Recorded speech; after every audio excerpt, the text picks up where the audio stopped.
Chères Françaises et chers Français, mes chers compatriotes de métropole et des Outre-mer, mes chers amis, chère Hermeline, cher Michael, chère Valérie, cher Olivier, chère Carole, vous venez de parler, vous êtes là au nom de tous ceux qui nous accompagnent, très nombreux, vous êtes chaleureux, vous êtes généreux.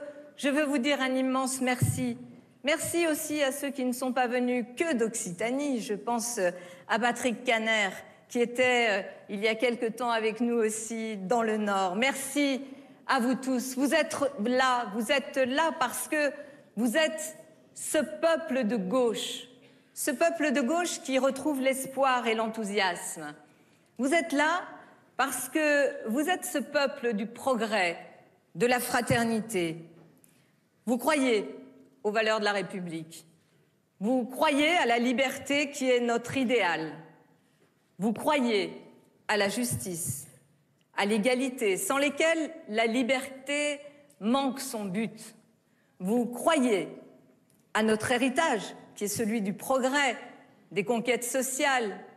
Vous croyez à notre avenir, celui des nouvelles batailles pour l'émancipation, celui du mouvement, celui d'une France redressée, protectrice, réparée et réconciliée avec elle-même. C'est-à-dire à cette France que nous voulons et que nous allons ensemble construire. Voilà le sens de ma candidature à la présidence de la République. Nous ne pouvons accepter un deuxième quinquennat d'amertume et de division. La France est trop fracturée, elle est trop en colère. Il y a trop de mépris, il y a trop d'arrogance, il y a trop d'injustice. Je suis la candidate d'une colère que je veux transformer en espoir. Tel est mon message aujourd'hui à Perpignan, ici. Je veux une France juste, parce que réunie, une France réunie, parce que juste. Mes amis, l'union, l'histoire le montre, c'est ce qui fait la gauche. Cette grande République qui agit. Je l'ai dit mercredi et je veux le répéter aujourd'hui devant vous.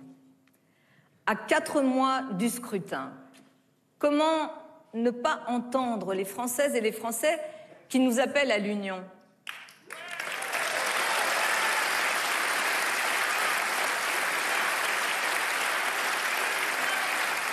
Comment ne pas entendre le désespoir, l'angoisse de celles et ceux qui ne peuvent se résoudre à un débat politique confisqué par 2 candidats d'extrême droite et 2 candidats de droite? Alors, parce que sans union, il n'y a pas de destin pour la gauche.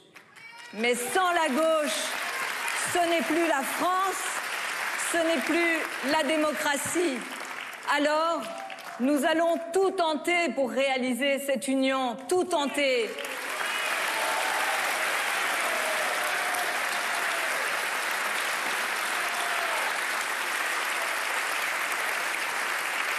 J'ai pris ma responsabilité. J'ai proposé publiquement, sincèrement, le seul chemin qui permette de se rassembler aujourd'hui, celui de la primaire avant le premier tour. Il nous reste le temps de débattre fraternellement, bien sûr, devant les citoyens, de nous soumettre à leur verdict et de l'accepter, c'est la démocratie, car là où les appareils politiques n'ont pas réussi, seuls les citoyens peuvent aujourd'hui nous rassembler.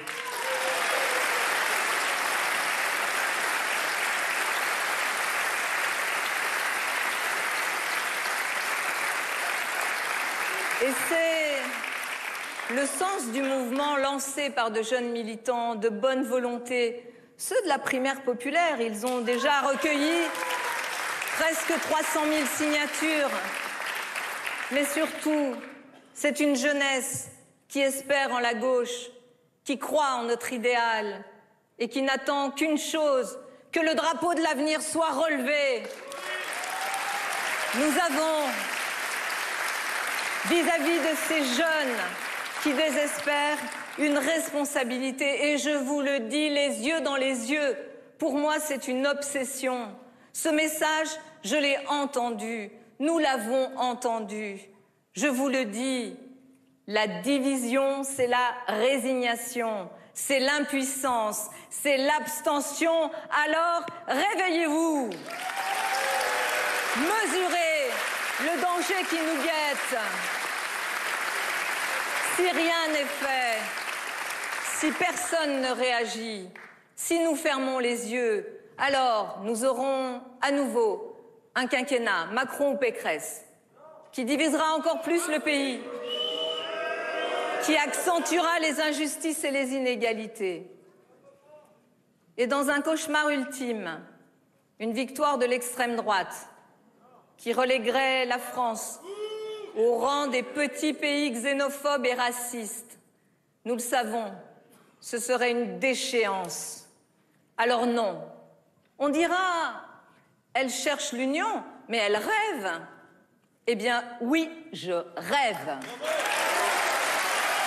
Je rêve d'une gauche républicaine, d'une gauche populaire qui change la vie, une gauche écologique qui se hisse à la hauteur de sa mission historique.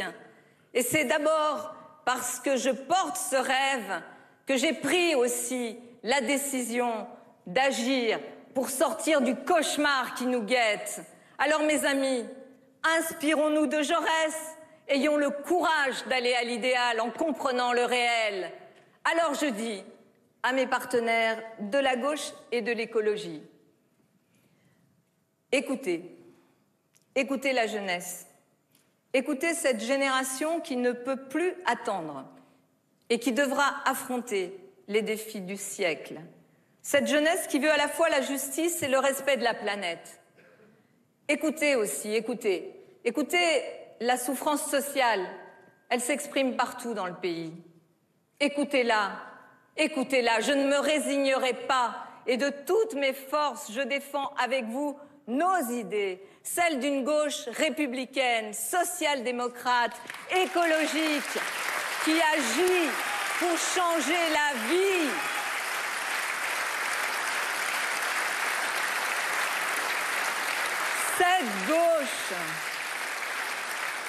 Cette gauche qui rassemblera la France pour gouverner, je le sais mes amis, nos convictions, vos convictions sont plus fortes que l'air du temps.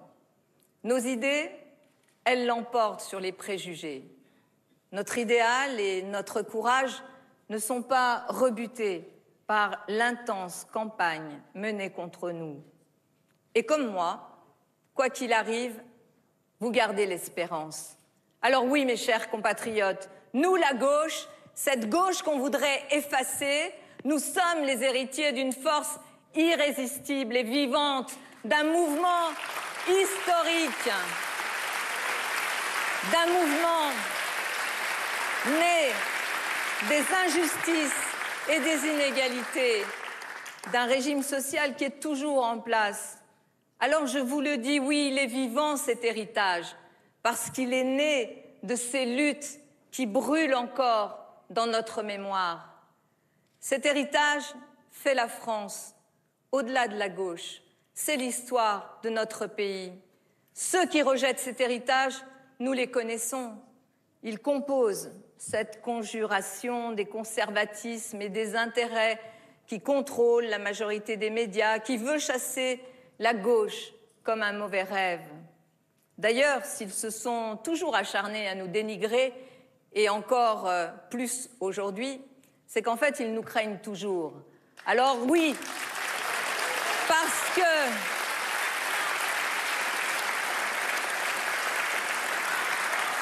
nous avons affaire à des apprentis sorciers qui valorisent la radicalité à dessein, qui se servent des extrêmes comme d'un épouvantail.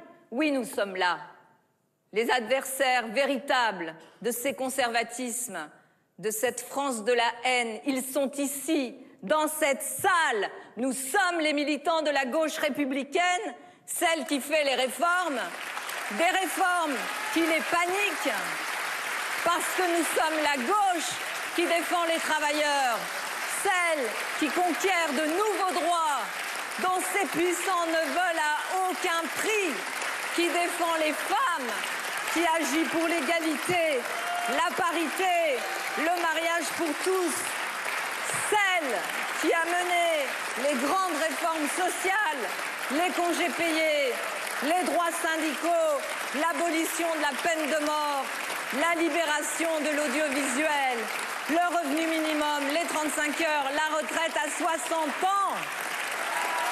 Oui.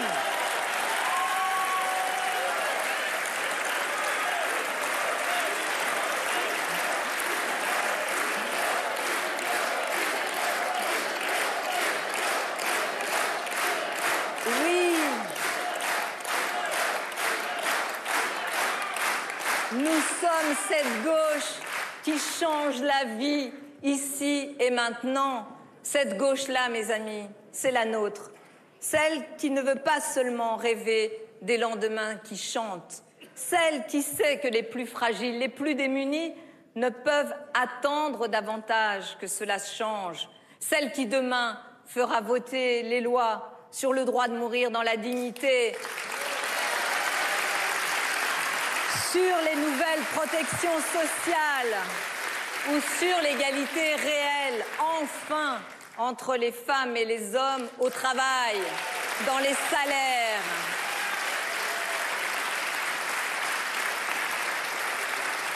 Mes amis, au fond, vous êtes comme moi et je suis comme vous. Vous le savez, je suis une fille du peuple, venue d'ailleurs, mais qui a choisi la France, dont les grands-parents furent réfugiés. Je n'oublie pas mes origines. Je suis une fille de la République française, une fille qui n'avait rien, mais à qui l'école laïque, cette école que la gauche a donnée à la France, cette école a tout offert.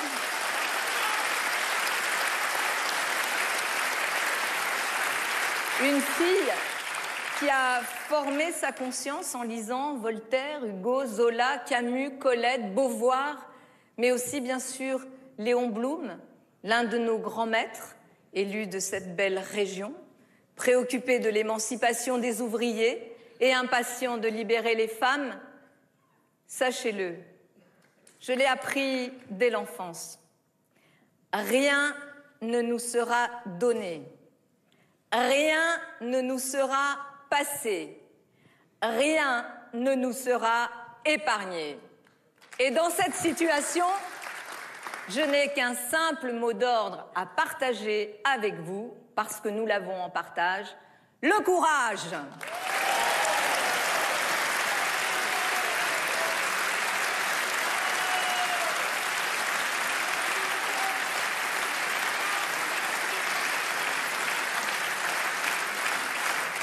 Ils nous critiquent, ils nous dénigrent, ils pensent nous intimider.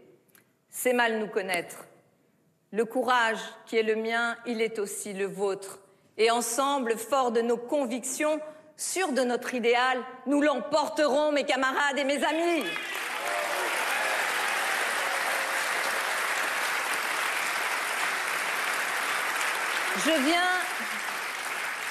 Je viens, disent-ils, dans un fief de l'extrême droite, dans un milieu hostile, dans une ville vouée au repli.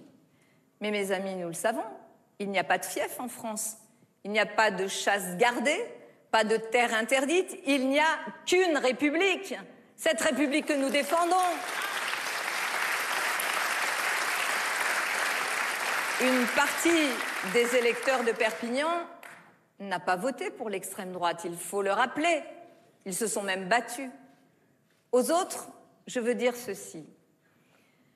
Je respecte la démocratie et je ne viens pas ici pour faire la leçon. Je viens pour débattre, pour convaincre. Je viens pour porter la voix d'une gauche qui n'a pas peur de s'affirmer et de combattre, c'est-à-dire d'argumenter contre ces choix délétères et d'agir pour la justice et l'égalité. Et c'est cela, la France réunie.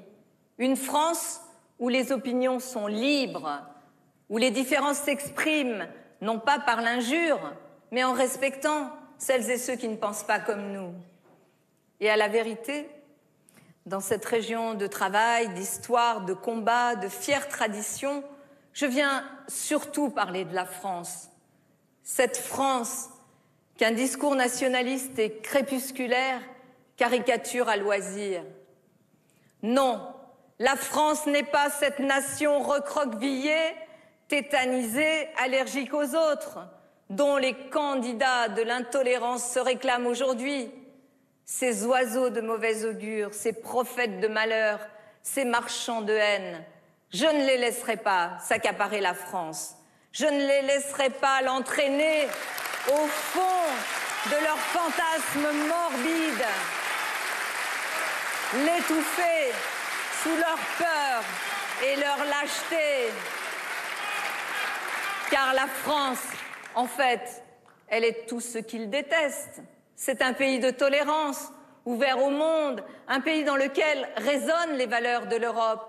La France, c'est aussi une flamme qui brille pour tous les opprimés sur tous les continents. Et cette flamme, il faut l'entretenir. Et qui le sait mieux que les habitants de cette région?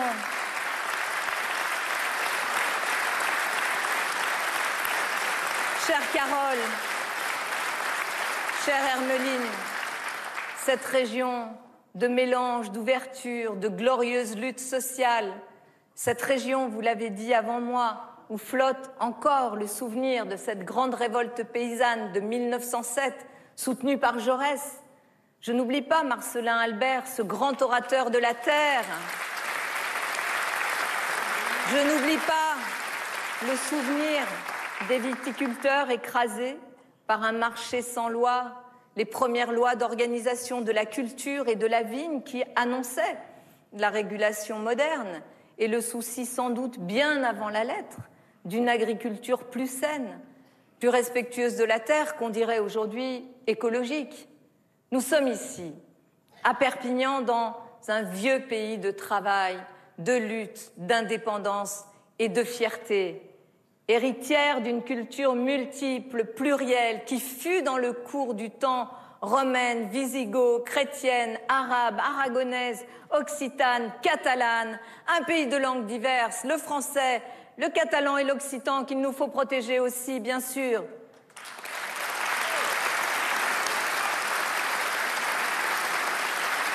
Et par cette histoire riche et multiple, par la volonté de son peuple et par ses valeurs, par son idéal de liberté, d'égalité, de fraternité, nous sommes ici, à 2 pas de l'Espagne, au cœur de la France, au cœur de l'Europe. Et la France, c'est une terre, mais la France, c'est surtout un idéal. Notre France, c'est celle des Lumières, celle des grandes déclarations des droits humains. Notre France, c'est celle des grands républicains, de l'école laïque, des lois sociales, des justes de l'affaire Dreyfus, des femmes aussi qui ont revendiqué leurs droits, Olympe de Gouges, Georges Sand, Hubertine Auclair, Marie Curie, Lucie Aubrac, Simone Veil, Gisèle Halimi et Joséphine Baker, et bien d'autres encore.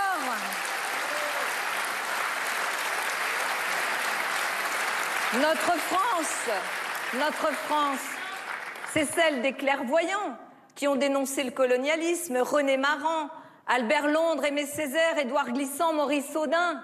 Notre France, c'est celle des militants de la justice sociale, de la patrie indépendante, du Front populaire, de la résistance, des justes devant la nation, mais aussi de la décolonisation et de l'égalité. Notre France, ce n'est pas un petit pays rabougri dont on nous vanterait le récit falsifié d'une histoire de faussaires qui en sont à trouver des excuses à Pétain.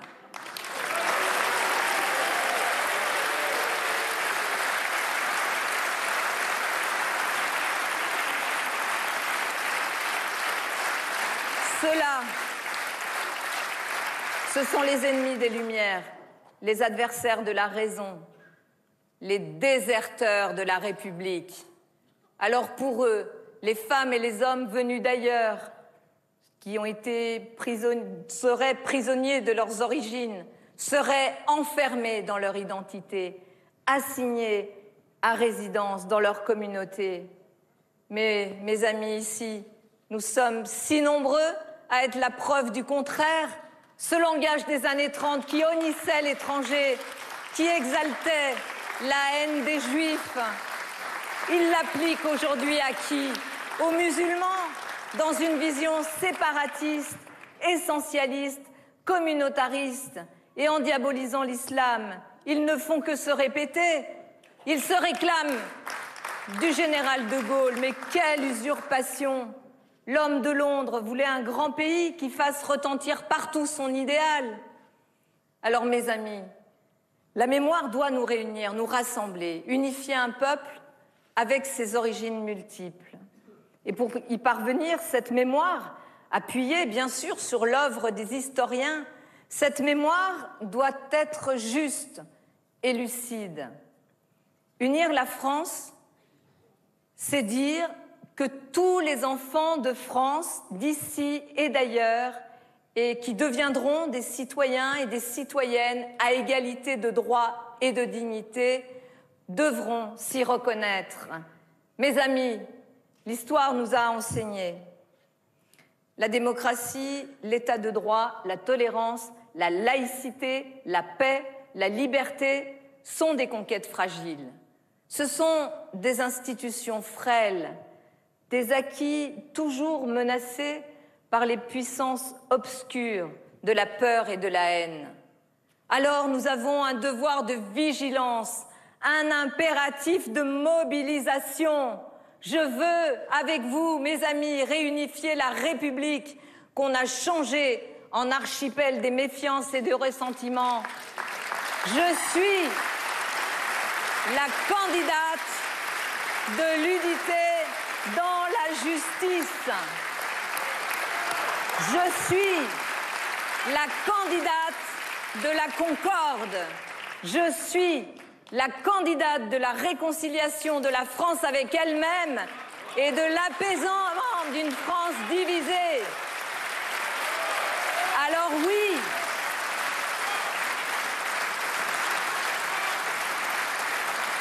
pour toutes ces raisons, je viens ici, à Perpignan, lancer un appel à l'unité de la France.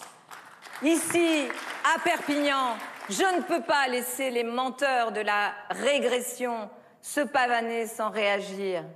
Non, cette France qui recule n'est pas la nôtre. Non, cette nation confite dans une nostalgie agressive n'est pas la nôtre. Non, cette France au passé falsifié n'est pas la nôtre. Je ne laisserai pas désigner nos compatriotes musulmans comme les boucs émissaires de la crise française.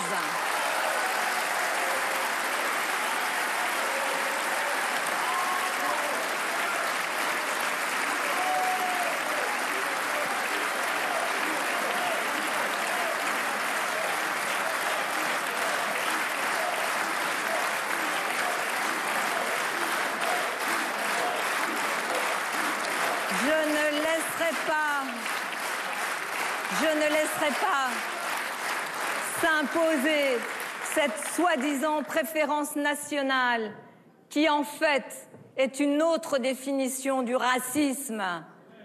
Je ne laisserai pas détruire le droit du sol, ce droit qui est un puissant moyen d'intégration. Je ne laisserai pas ces forces obscures abîmer notre Constitution qui garantit notre liberté. Je ne les laisserai pas faire de la France la honte de l'Europe. Et sur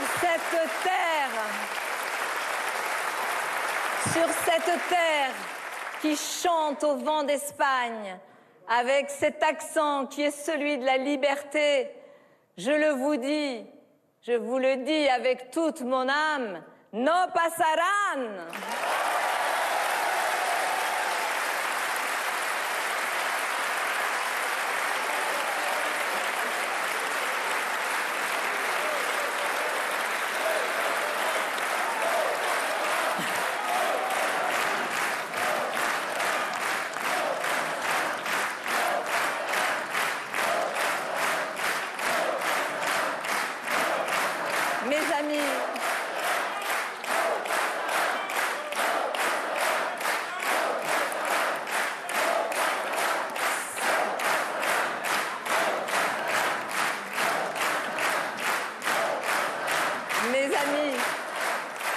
ce combat décisif et quelle belle énergie ici.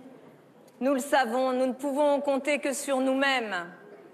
La droite, représentée par Valérie Pécresse, a déjà baissé pavillon.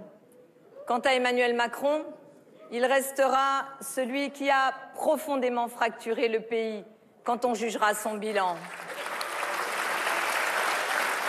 Mes amis, l'extrême droite, elle prolifère sur le terreau des découragements, de la crise de confiance profonde envers la politique. Pour lutter, encore faut-il écouter le pays qui souffre, ce pays qui exprime sa colère, ce pays qui se cabre devant l'injustice. Encore faut-il que la gauche, qui reste l'espoir de la nation, retrouve son lien historique avec les oubliés, les invisibles, les classes moyennes, les catégories populaires. Il faut que la République redevienne ce bien commun et la source de l'idéal pour le peuple. C'est le sens de ma candidature. Je veux renouer nos liens historiques avec les catégories populaires et les classes moyennes, avec celles et ceux qui assurent l'essentiel, avec le monde du travail, avec le monde des ouvriers, des employés, des ingénieurs, des professeurs, des créateurs, des soignants, des policiers, les fonctionnaires. En fait, ce sont souvent des femmes. Et ça, je ne l'oublie pas non plus.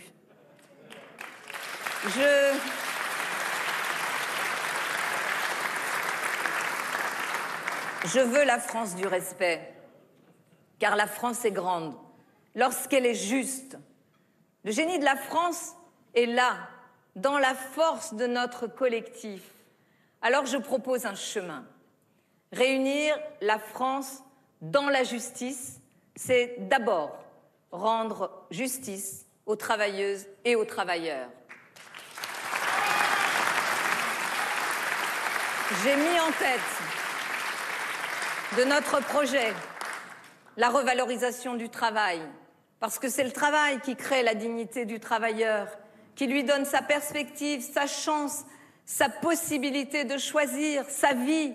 C'est le travail qui relie à la société, qui donne sa fierté, qui donne l'estime de soi et des siens. Et pour rendre au travail sa valeur, il doit être soumis à des règles, à des lois qui protègent, qui lui donnent un sens, comme il doit donner droit à une juste rémunération. Le travail ne doit abîmer ni les corps, ni les âmes. Et la gauche, il faut le réaffirmer fort, c'est le parti du travail, de sa juste rémunération, de la conquête des droits, des libertés pour les salariés. C'est cela, la gauche. Et réunir la France dans la justice, c'est protéger aussi les acquis sociaux, les porter plus loin. C'est faire vivre un service public parce qu'il est le ciment de la nation. Je serai cette présidente qui rendra, qui redonnera aux Français les protections sociales et les services publics qui ont été tant affaiblis ces 5 dernières années. Oui, mes amis,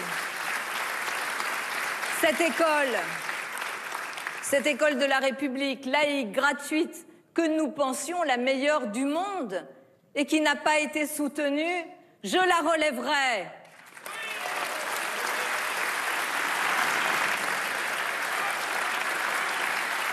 Et l'hôpital public, un bien commun qui souffre tant, je le soutiendrai. Et les retraites.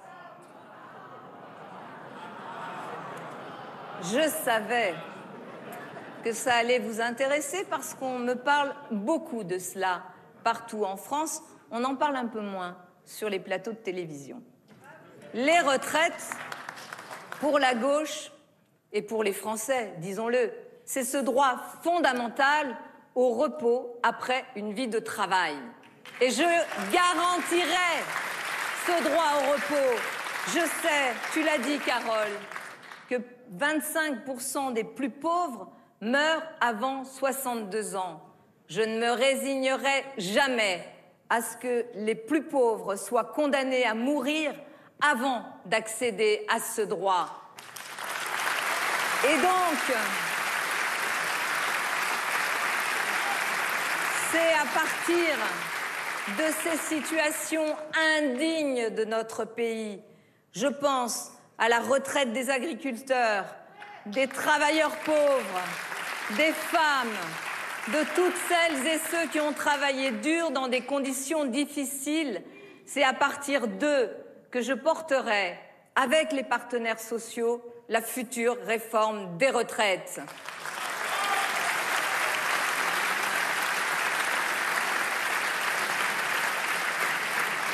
Nous le savons, l'avenir des retraites est un des grands enjeux de cette élection. Parce qu'en face, c'est le concours affligeant. À qui fixera la barre la plus haute? 64, non, 65, ah mais non, 67. Mais rien ne les arrête quand il s'agit de faire trinquer ceux qui triment déjà toute leur vie. Et d'ailleurs,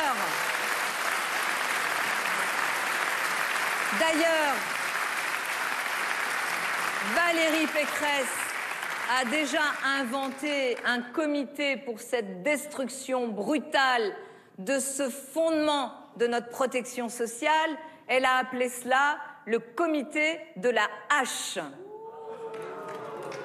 Alors, évidemment que repousser le départ de l'âge de la retraite est la plus injuste des décisions quand elle frappe les plus fragiles. C'est faire payer le prix fort à ceux qui ont commencé le plus tôt, à ceux qui ont eu des parcours professionnels les plus hachés par les crises. C'est imposer une double peine aux femmes qui subissent déjà un salaire amputé d'un quart. Alors je vous le dis, Présidente, je sanctuariserai à 62 ans l'âge de départ à la retraite. C'est le serment de Perpignan. Je confierai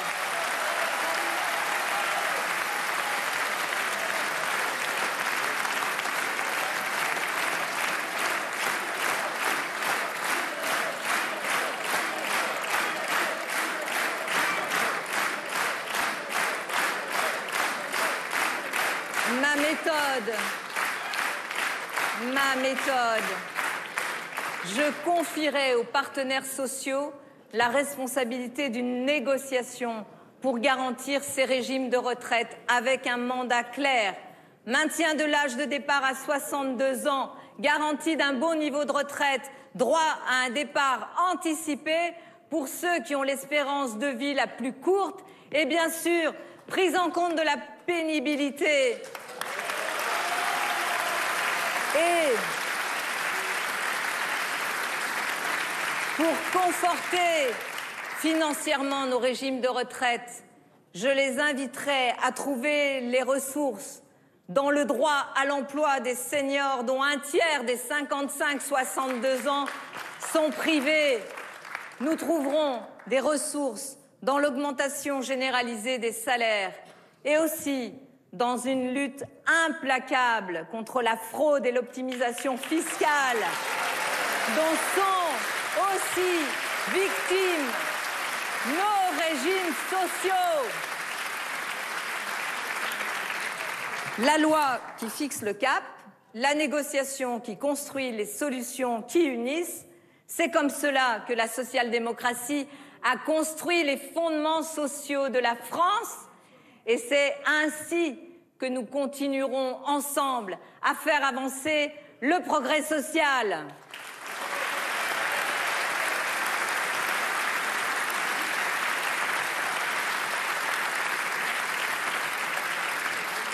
Mes amis, mon quinquennat s'ouvrira aussi par des mesures claires et nettes de pouvoir d'achat, par la hausse des salaires, en commençant par une augmentation du SMIC à 15%, comme vient de l'engager l'Espagne avec Pedro Sanchez, et comme l'engagera demain, tu l'as dit Valérie, très justement, Olaf Scholz, le nouveau chancelier allemand. Mon quinquennat s'engagera simultanément dans la négociation sociale dans toutes les branches. Il aura un objectif particulier qui nous mobilisera, je le redis, la fin des écarts de salaire entre les femmes et les hommes,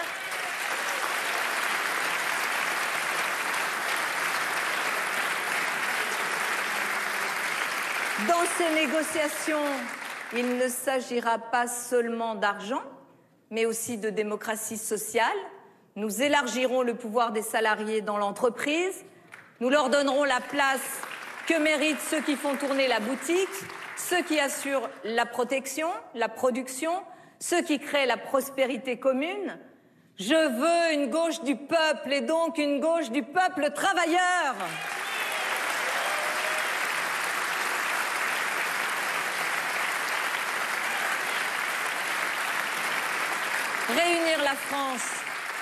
Réunir la France dans la justice, c'est répondre au peuple, à ses attentes, à ses inquiétudes. C'est donc aussi assurer la sécurité des Françaises et des Français qui s'inquiètent de la sécurité dans notre pays. C'est un fait. La raison en est simple. Les principales victimes de la délinquance sont les plus défavorisés. Ils sont toujours les premiers menacés. Alors, la gauche républicaine qui est la nôtre fera de la sécurité une priorité nationale.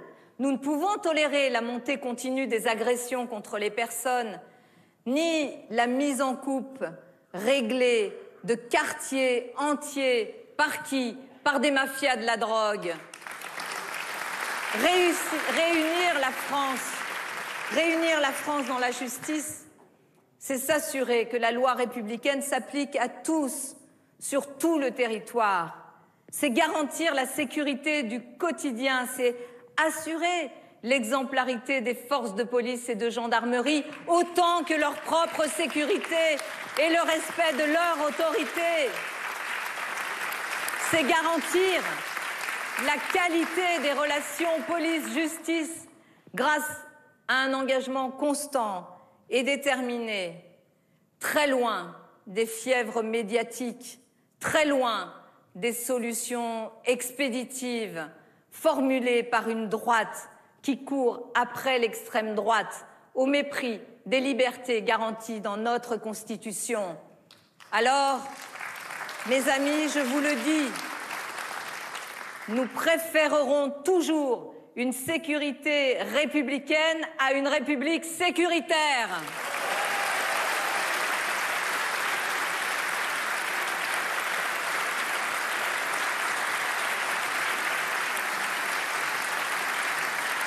Il faut renforcer les effectifs, les moyens policiers, il faut accroître le nombre de juges et de greffiers pour que la justice puisse enfin passer dans des délais acceptables et mettre en rapport le délit et la sanction.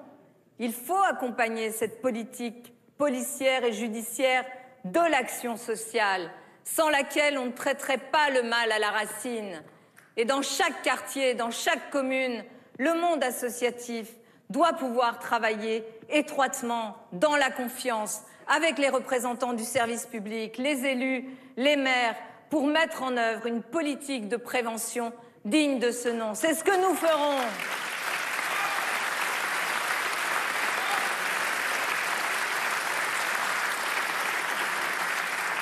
Mes amis, réunir la France dans la justice, c'est aussi proposer une politique d'immigration humaine, cohérente et ferme. Pour obtenir la meilleure intégration, nous devons améliorer l'accueil des étrangers en maîtrisant les flux migratoires, en offrant toutes les garanties de droit et de dignité. Mieux accueillir, mieux intégrer, mieux reconduire, tels sont nos 3 objectifs.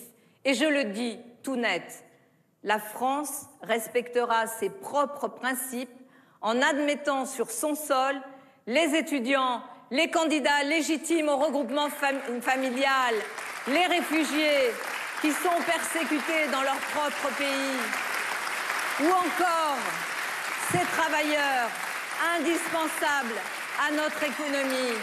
Qu'on ne compte pas sur nous pour renier les principes de la France qui datent de la Révolution. Nous ne pouvons tolérer, mes amis, que la Méditerranée et la Manche se transforment en cimetière pour ces centaines de réfugiés venus en Europe pour trouver un refuge, un avenir et la paix. Cet espoir, nous, la gauche républicaine et humaniste, nous y répondrons. Et dès mon élection, j'engagerai une discussion dans le cadre de la présidence française de l'Union européenne. Une discussion en vue d'une répartition équilibrée des réfugiés entre les différents pays, et notamment avec ce groupe de pays européens plus volontaires que les autres. En France, la délivrance des titres de séjour doit être humanisée, améliorée, simplifiée, accélérée, y compris s'agissant des recours devant la justice, de manière à réduire, bien sûr, l'attente de ces femmes et de ces hommes sans statut. Et à cet égard, je vous le dis ici, à Perpignan, les personnes sans papier établies en France depuis un long délai, disposant d'un travail et d'un logement, seront régularisées.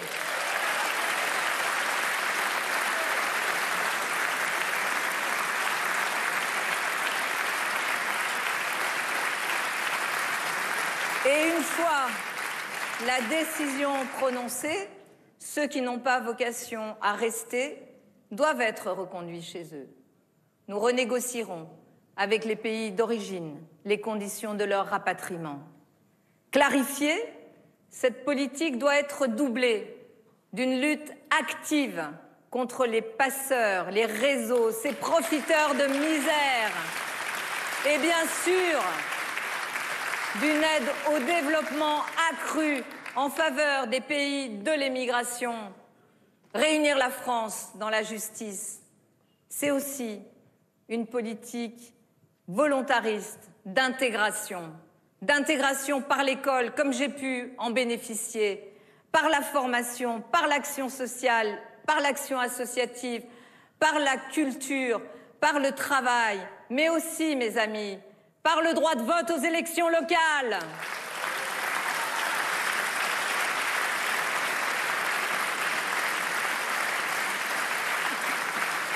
La France est riche de ses différences à une condition.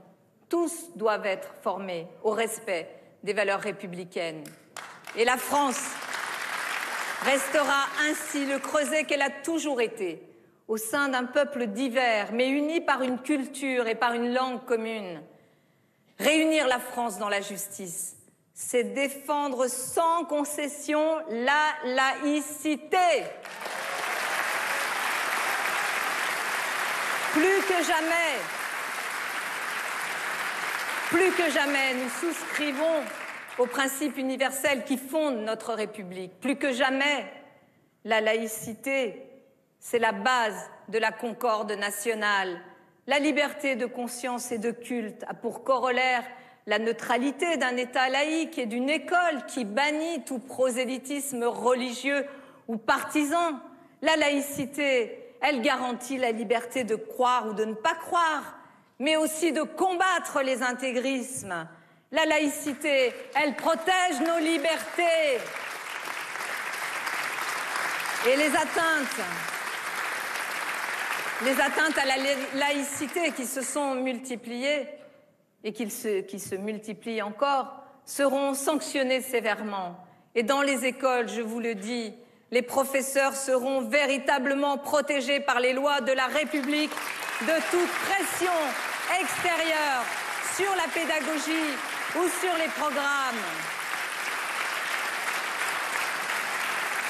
Alors, mes chers compatriotes, réunir la France dans la justice, c'est aussi relever un immense défi.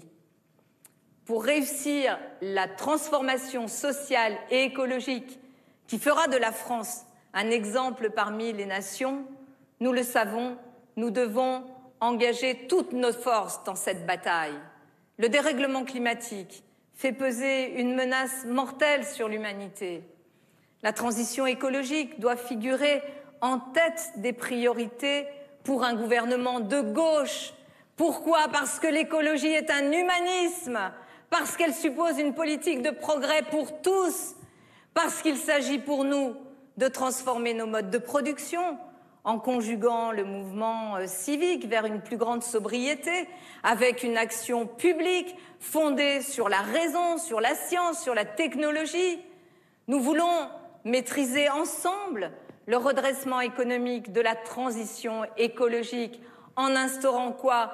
Une planification qui passera par une forte intervention publique. Mais nous devons aussi, c'est notre mission à nous, la gauche, intégrer au PIB un indicateur de bien-être,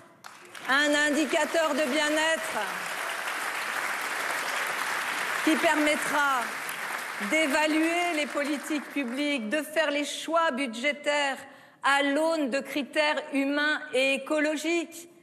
Et nous le savons, il faudra des investissements publics massifs dans la transformation de nos modes de production. Nous ferons le choix des énergies renouvelables. Il faudra déployer des outils puissants pour accompagner les travailleurs, les classes moyennes, les agriculteurs, les catégories populaires qui ne peuvent pas payer le prix fort de cette grande transformation. En un mot, mes chers amis, nous ne voulons pas juste l'écologie, nous voulons une écologie juste.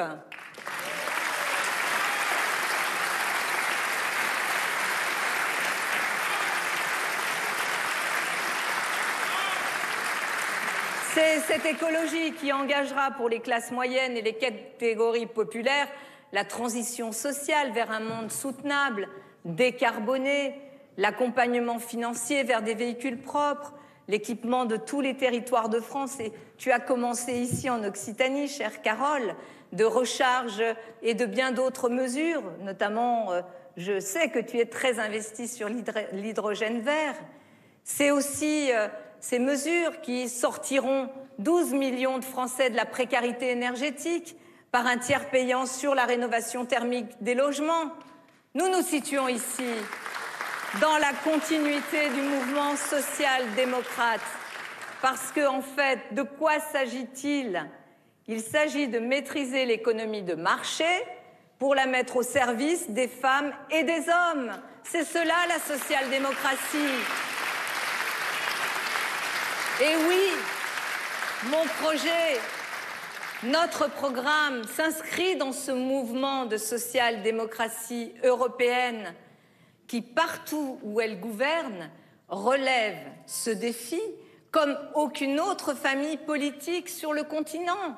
Et c'est main dans la main avec mes amis sociodémocrates que je porterai un nouvel élan pour notre Union européenne. Nous avons une force égale à nulle autre famille politique. Nous avons, nous, cette gauche républicaine, social-démocrate, écologiste que j'incarne, que nous incarnons ensemble. Nous avons des alliés partout et qui gouvernent désormais dans les plus grands pays. Alors oui, sachons-le.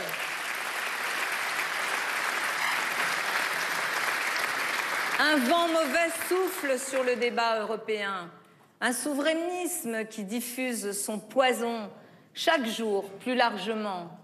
Et à la veille de la présidence française de l'Union européenne, Emmanuel Macron tente de convaincre le pays qu'il serait le seul Européen sincère et que l'avenir de l'Union européenne, ce serait, on ne siffle pas, ce serait lui ou le chaos souverainiste.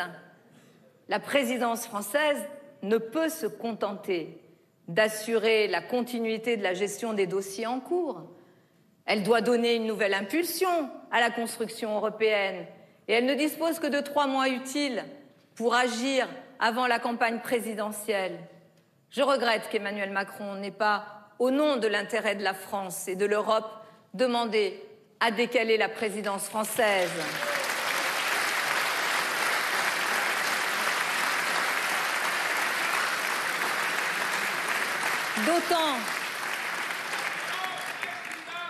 D'autant qu'il aurait pu la confier aux nouveaux dirigeants issus des urnes.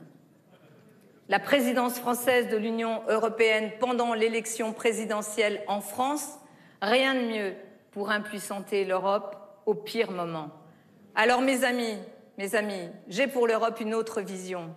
Et dans les prochaines semaines, la France devrait avoir comme priorité de donner une nouvelle impulsion à cette construction européenne autour de sujets concrets qui répondent aux inquiétudes des Européens.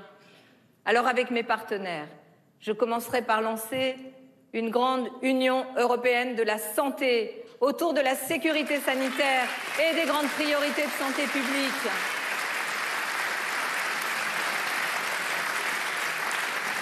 Nous tournerons la page du pacte de stabilité et des politiques d'austérité qui ont fracturé notre continent. Et nous construirons un agenda européen pour vivre au mieux, un agenda social et écologique, défense de la dignité humaine, salaire et revenu minimum, lutte contre la pauvreté, droit des femmes, droit à l'avortement, mise en œuvre encore plus volontariste de ce qu'on appelle le Green Deal. Enfin,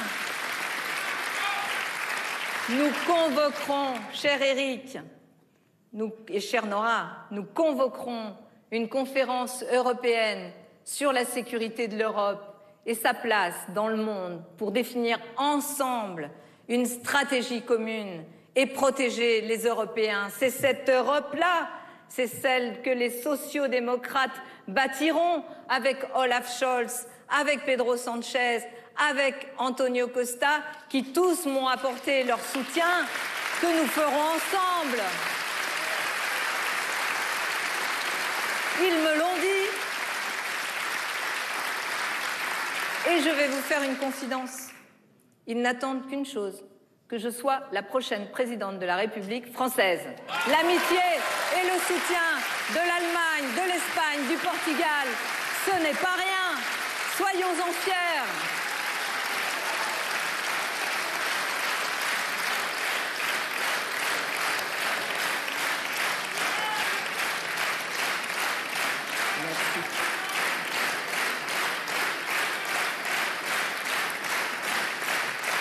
Alors, mes amis,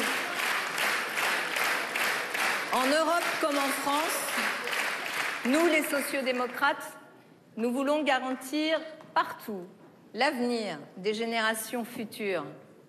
Alors oui, réunir la France dans la justice, c'est assurer un avenir à la jeunesse de France.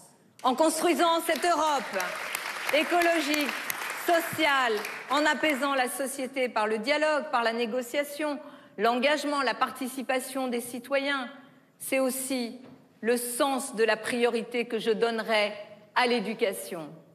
J'ai dit qu'il fallait revaloriser d'emblée les salaires des enseignants. Et je n'ai pas changé d'avis. Sur nos professeurs repose l'avenir de notre jeunesse. Cette tâche est essentielle. Elle doit être rémunérée à sa juste valeur. Et là encore, c'est par la négociation que nous y arriverons et que nous le ferons. Je renforcerai aussi la formation des enseignants, ainsi que les moyens matériels et financiers de l'éducation nationale. L'école, le collège, le lycée comme l'université seront à nouveau le creuset de notre République. Cette désastreuse politique des dernières années a aggravé les inégalités au sein de l'école. On fuit l'école publique où la mixité sociale a été oubliée. On oppose les universités entre elles avec des pôles d'excellence contre des pôles, eux, sous-dotés. Le tout arbitré par quoi? Par des algorithmes de Parcoursup. Je supprimerai Parcoursup.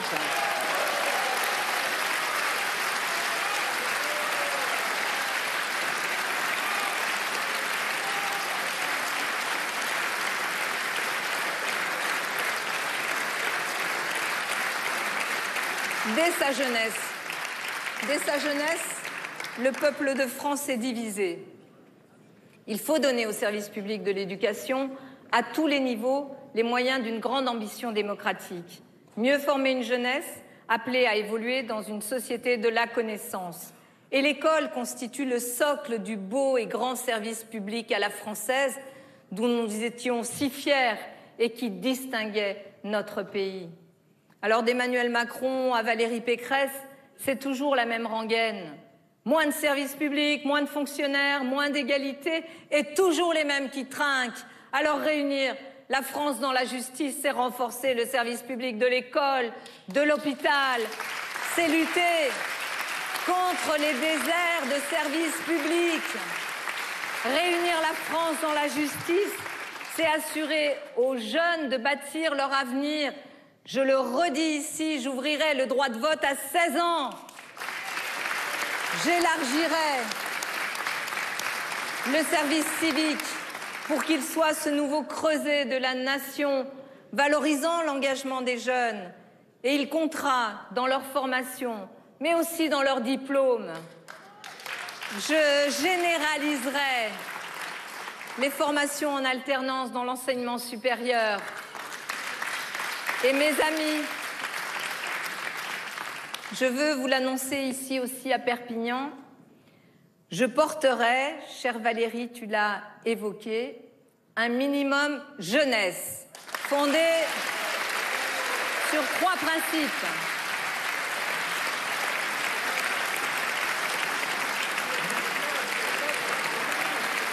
Trois principes simples. Un droit ouvert à 18 ans. Un droit inconditionnel, un droit automatique. Ce droit sera ouvert sous certaines conditions de ressources, comme à 18 ans, comme dans 23 des 27 pays de l'Union européenne. Je veux mettre fin à une frontière inique et inefficace qui exclut une tranche d'âge de la solidarité nationale quand toutes les autres en bénéficient. 18 ans, au nom de la justice sociale et de l'égalité républicaine. 18 ans, au nom de l'émancipation comme filet, comme tremplin, pour que converge ce désir d'autonomie, cette aspiration à l'indépendance. 18 ans, au nom de la lutte contre la grande précarité. 18 ans, au nom de la confiance que nous faisons à nos enfants, au nom d'un rapport renouvelé de la nation à sa jeunesse, pour la jeunesse de France, pour la jeunesse de France. Je demanderai à mon gouvernement de mettre à l'ordre du jour dès juillet 2022 une belle proposition, cette belle proposition qui a déjà été portée par nos députés et nos sénateurs. Chère Valérie, cher Patrick, merci à vous de l'avoir créée, cette proposition-là. Nous l'examinerons dès le début du quinquennat. Alors oui, nous créerons une dotation permettant à chaque jeune de France dès 18 ans d'avoir un capital pour financer ses projets et s'insérer plus facilement dans la vie. Ce capital minimum, nouveau droit, qui viendra compléter le salaire minimum, sera parmi les premiers textes de cette nouvelle législature. Et au départ, il sera de 5 000 € et il aura vocation à prendre de l'ampleur. Oui, mes amis, la grande mission de redressement, de justice et de réconciliation que je me fixe, présidente, je ne serai pas seule. Je crois à la responsabilité et au dialogue social. J'attacherai une importance essentielle à la discussion avec les élus locaux, les syndicats, les associations, tous les corps intermédiaires. Je mènerai à bien un nouvel acte ambitieux de décentralisation.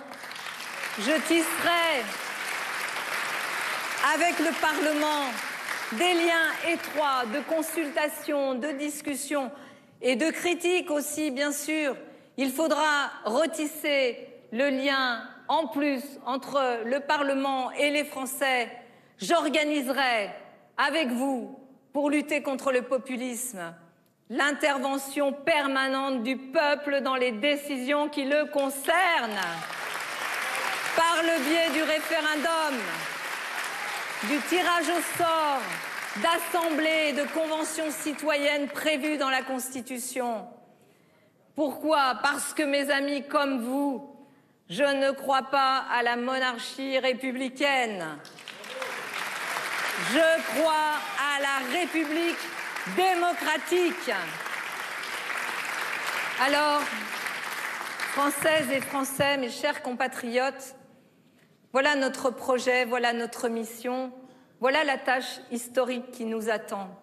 Et elle est immense, elle est belle, elle est difficile, elle est enthousiasmante. Rien ne sera facile, rien ne sera offert, rien ne sera acquis sans épreuve. Cette élection, mes amis, c'est un combat pour la justice, un combat pour l'unité, un combat pour la liberté. Nous affrontons des forces redoutables, mais au bout de la route, il y a le redressement, il y a la justice et la réconciliation de notre pays avec lui-même. Je veux une France juste et réunie pour que les Français croient de nouveau à l'avenir, qu'ils retrouvent confiance dans leur pays, dans leurs dirigeants, dans leur République, qu'ils retrouvent confiance les uns dans les autres. Je veux que dans 5 ans,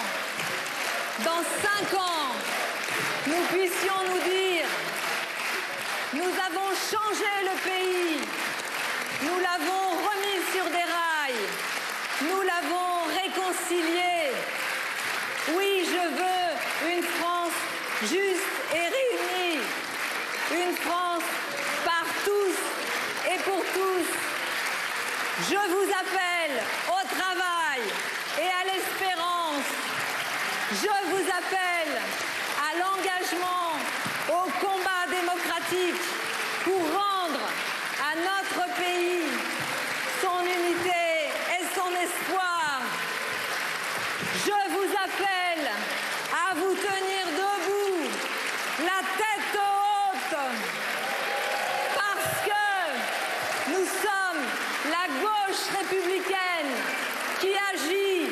Nous serons fiers d'avoir fait le choix du courage pour offrir un avenir à nos enfants. Oui, nous serons fiers d'avoir fait le choix du courage, de l'espérance pour la France. Alors, vive la République et vive la France!